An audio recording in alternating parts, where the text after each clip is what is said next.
नमस्कार, मैं हूं नीलम। ऊधो मोहे ब्रज बिसरत नाही। कहते हैं द्वारकाधीश बनने के बाद भी कन्हैया का हृदय ब्रज में ही छूट गया था। शायद इसीलिए मथुरा वृंदावन सिर्फ तीर्थ धाम नहीं हो सकता, बल्कि स्पिरिट ऑफ लाइफ है।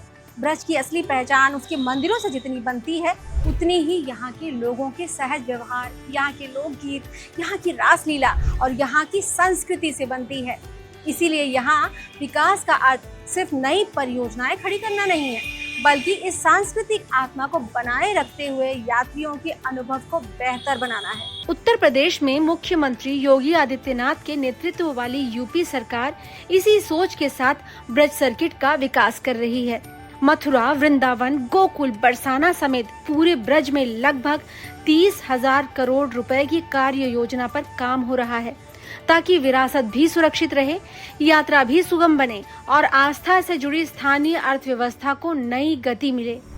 हमने कहा है गोवर्धन की परिक्रमा मार्ग हो या फिर ब्रज क्षेत्र की 84 कोस की परिक्रमा मार्ग, ये 2 लेन का अच्छा मार्ग बनना चाहिए, जन सुविधाओं से युक्त होना चाहिए। और कृष्ण कन्हैया की कृपा होगी तो अयोध्या में श्री राम जन्मभूमि की तरह यहाँ पर भी आगे के कार्यक्रम इसी रूप में आगे बढ़ते जाएंगे। 1037 करोड़ की लागत से बरसाना में राधा रानी तक रोपवे, ऑडिटोरियम और लाइट एंड साउंड शो जैसे कई डेवलपमेंट वर्क किए गए हैं। डेवलपमेंट के चलते भक्तों की संख्या भी दोगुनी हुई है।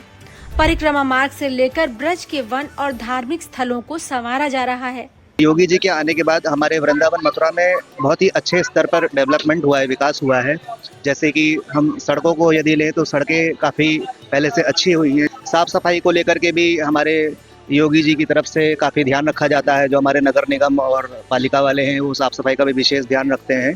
ब्रज में विकास की असली कसौटी यही थी कि यात्रियों को वही अपनापन, वही रस, वही ब्रज का भाव मिले जो यात्रा को सहज बना दे, जिसकी खोज में वो मथुरा वृंदावन आते हैं।